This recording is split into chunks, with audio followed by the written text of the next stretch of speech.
కీర్తిశేషులు పెద్దల పూజ్యులు శ్రీపాదరావు గారి 87వ జయంతి దినోత్సవాన్ని పురస్కరించుకొని ఈరోజు రాష్ట్ర ప్రభుత్వం వైపు నుండి నిర్వహించబడుతున్నటువంటి ఈ కార్యక్రమ నిర్వాహకులు అట్లే కార్యక్రమ ముఖ్య అతిథులైనటువంటి గౌరవ రాష్ట్ర ముఖ్యమంత్రి వర్యులు పెద్దల రేవంత్ రెడ్డి గారు, కార్యక్రమ ఇతర విశిష్ట అతిథులు, శాసన మండలి అధ్యక్షులైనటువంటి పెద్దలు సుఖేందర్ రెడ్డి గారు, శాసనసభ సభాపతి గారైన మిత్రులు గడ్డం ప్రసాద్ గారు, ముఖ్యంగా అఖిల భారత కాంగ్రెస్ ప్రధాన కార్యదర్శి గారైనటువంటి దీపాదాస్ మున్షి గారు,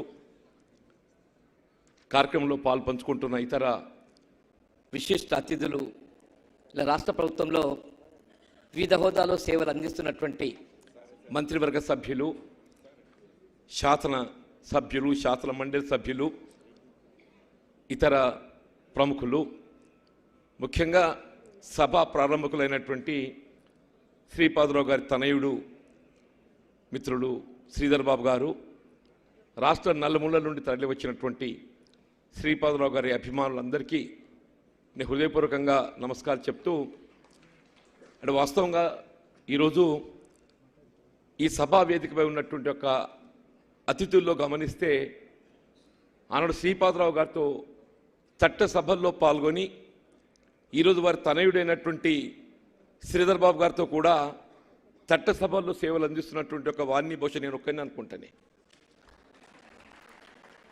అంటే వారితో నాకు ఉన్నటువంటి ఒక అనుబంధం, నేను 81లో ప్రజా జీవితంలోకి వచ్చిన పంచాయత్ సమితి అధ్యక్షుడిగా.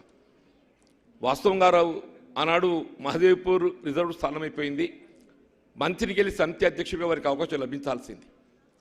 కానీ పెద్దలు పివి నరసింహరావు గారి యొక్క ఆలోచన సూచనకు అనుగుణంగా పానుగంటి కిషన్ రావు గారిని జిల్లా ప్రజా పరిషత్ అధ్యక్షులుగా చేయాలంటే ఒక భావన తలంపుతోని మరి కిషన్ రావు గారికి అవకాశం కల్పించింది. లేకుంటే అదర్వైజ్ వారు 81లో పంచాయతీ సమితి అధ్యక్షుడికి ఎంపిక కావాల్సినటువంటి వారు. తదుపరి వారు అప్పటి ల్యాండ్ మార్టిగేజ్ బ్యాంక్ అధ్యక్షుడిగా ఎంపిక కావడం జరిగింది. 83లో ఇద్దరం ఒకేసారి శాసనసభకి ఎంపికైనమే, వారు నేను. వారు మంత్రి ప్రాంతంకి వెళ్ళి నేను జగిత్యాల నుండి. తదుపరి 89లో తిరిగి వారు శాసనసభ్యుడిగా ఎంపిక కావటం, అంటే వారు 85లో ఎంపికైనరు. అప్పుడు 85లో ఏదైతుందో కరీంనగర్ జిల్లా, ఉమ్మడి కరీంనగర్ జిల్లాలో ఉన్నటువంటి ఒక 13 స్థానాలలో వారు ఒక్కరు మాత్రమే గెలిచిండ్రు.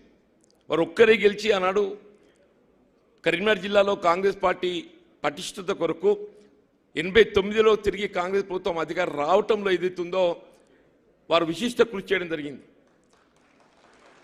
89లో ఏదైతుందో వారు శాసనసభ్యుడిగా, అంటే వాస్తవం మొత్తం ఒక విధంగా వారు అజాత శత్రువే.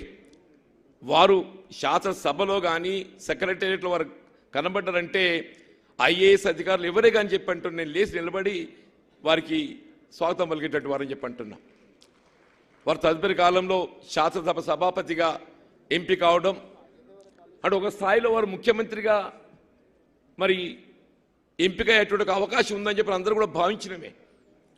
సరే, వీళ్ళ విధి ముందు ఎవరం కూడా మనమేం పదవులు ఏ విధంగా వస్తే ఊహించలేము.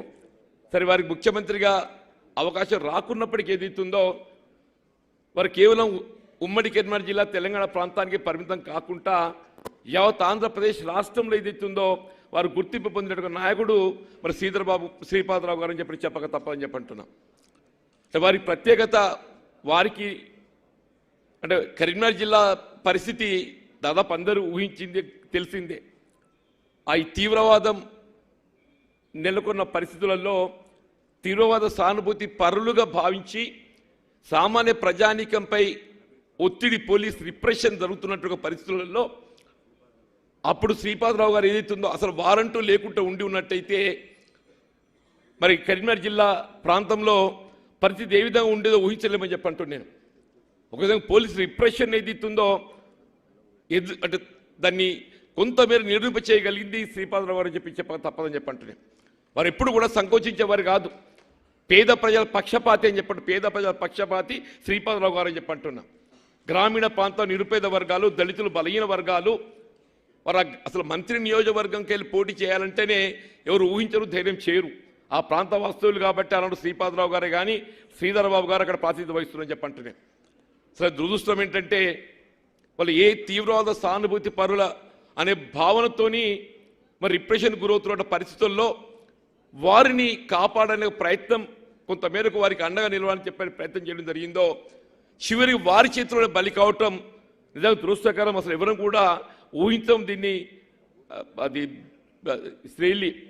కానీ తదుపరి కాలంలో ఏదైతుందో ఆ తీవ్రవాద సంస్థ కూడా వాళ్ళు తీసుకున్నట్టుగా నిర్ణయం తొందరపాటు చర్య అని చెప్పని స్వయంగా వారు చర్చించి మరి పత్రికా నోట్ కూడా విడుదల చేయడం జరిగిందని చెప్పి అంటున్నా. బహుశా వాళ్ళు తీసుకున్నట్టుగా చర్యను ఎవరు కూడా దాన్ని వాళ్ళ ఆత్మ విమర్శ చేసుకున్నారు. అసలు శ్రీపాదరావు గారి ఆ దురదృష్టకర సంఘటన ఇది చేయవలసి ఉండేది కాదు.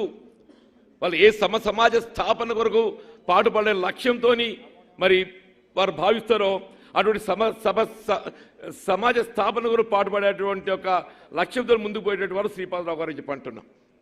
సరే, ఏదైనా వాళ్ళ వారు భౌతికంగా మనతో లేకున్నప్పటికీ వారి ఆలోచన విధానం ఏదైతుందో ఇలా తెలంగాణ రాష్ట్రంలో మన ప్రగతికి ముందుకు పోయే విధంగా ఇలా రాష్ట్ర ముఖ్యమంత్రి వర్యులు పెద్ద రేవంత్ రెడ్డి గారికి అత్యంత సన్నిహితులు అని చెప్పి నేను అనగాని వారికి ఇవాళ ప్రభుత్వంలో అండగా నిలిచిస్తున్నటువంటి వారు శ్రీధర్ బాబు గారు అని చెప్పి చెప్పక తప్పదని చెప్పి అంటున్నా. వారు ఇవాళ పరిశ్రమ శాఖ మంత్రిగా, ఐటీ శాఖ మంత్రిగా ఇవాళ వివిధ శాఖలు ఉండే ఎవరం ఏదైనా నిర్వహిస్తామే, కానీ పరిశ్రమను ఐటీ శాఖ నిర్వహింపజేయడం అనేది సాధారణ విషయం కాదు. ఇలా దేశ విదేశాల నుండి ఏదైతుందో పరిశ్రమలను ఆహ్వానించాలి, మన ప్రాంతాన్ని రప్పించాలి. మన ముఖ్యమంత్రి గారికి తోడుగా నిలిచి ఏదైతుందో దాదాపు 40,000 కోట్ల పరిశ్రమలు ఏదైతుందో తెలంగాణ రాష్ట్రానికి సాధింప చేయడంలో వీళ్ళ రేవంత్ రెడ్డి గారు ముఖ్యమంత్రి గారికి ఏదైతే తోడు నిలిచినటువంటి వారు శ్రీధర్ బాబు గారికి చెప్పక తప్పదని చెప్పి అంటున్నా. ఏదైనా కానీ ఇంతవరకు ఏదైతుందో శ్రీధర్ బాబు గారు శ్రీపాదరావు గారి తండ్రికి తగ్గ తనయుడిగా పేరుగాంచిందయా. కానీ నేను కోరుకునేది ఏంటంటే తండ్రిని మించిన తనయుడిగా పేరు కాంతాలని చెప్పని నేను కోరుకుంటున్నాను చెప్పి అంటున్నా. ఆ విధంగా భగవంతుడు ఏదైతుందో శ్రీధర్ బాబు గారిని ఆశీర్వదించాలి. పైనుండి ఏదైతుందో వీళ్ళ శ్రీపాదరావు గారు వారి యొక్క ఆశీర్వచనంతో శ్రీధర్ బాబు గారు రాజకీయంగా మరింత భవిష్యత్తులో ముందుకు పోయి వారి సేవలు విస్తరింపబడి ఈ రాష్ట్రానికి మరి అందింపజేయబడాలని చెప్పి కాంక్షిస్తూ సెలవు తీసుకుంటున్నాం. జై హింద్.